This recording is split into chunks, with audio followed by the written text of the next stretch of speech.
Hello বন্ধুরা, সবাই কেমন আছো? সন্ধেবেলা হঠাৎ করে ফরমাইশ হলো ভেজিটেবল চপ খাবে। ব্যাস, তারপরে আর কি, লেগে পড়লাম তৈরি করতে। তাহলে চলো দেখে নিই আমি ভেজিটেবল চপটা কি করে বানাবো। সবার প্রথমে গাজর আর বিটটাকে সুন্দর করে কুড়ে নিতে হবে। আলুগুলোকে সেদ্ধ করে খোসাগুলো ছাড়িয়ে নাও। সেদ্ধ আলুগুলোকে গরম অবস্থাতে একটা কাঁটা চামচের সাহায্যে ভালো করে ম্যাশ করে নাও।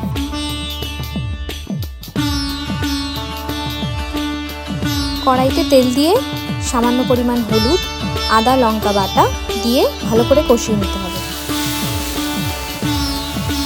মশলাটা ভাজা ভাজা হয়ে গেলে তারপরে তার মধ্যে বিট আর গাজর কোড়ানোটা দিয়ে ভালো করে গাজরটা আর বিটটাকে ভেজে নিতে হবে।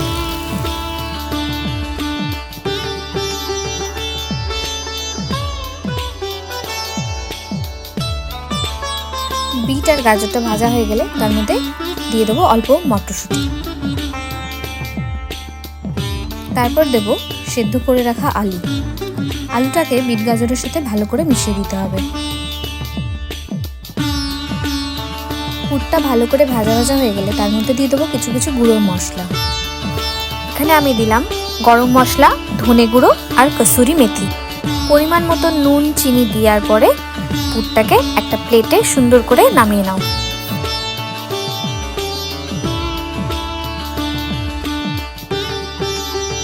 কাঠখোলায় ভাজা বাদামগুলোকে একটুখানি হামাল দিস্তায় অল্প করে ভেঙে নিতে হবে। ভেঙে নেওয়া বাদামগুলোকে পুরের উপরে ছড়িয়ে দিতে হবে। আমাদের ভেজিটেবলের পুর রেডি। এরপর পুরটা ঠান্ডা হয়ে গেলে এগুলোকে একটু লম্বা লম্বা করে একটা শেপ দিয়ে দিতে হবে। এগুলো রেডি করে নেওয়ার পরে আমি অন্যদিকে আমার বেসনটা গুলে নেব। বেসনটা গোলার সময় ওর মধ্যে সামান্য পরিমাণ নুন, 1 চামচ কর্নফ্লাওয়ার দিয়ে দেবো। কর্নফ্লাওয়ারটা বেশি পরিমাণে দেবে না, কর্নফ্লাওয়ারটা তোমরা চাইলে স্কিপ করতে পারো। কর্নফ্লাওয়ারটা দিলে একটুখানি খাস্তা হয়। বেসনটাকে খুব ভালো মতন করে ফেটিয়ে নিতে হবে।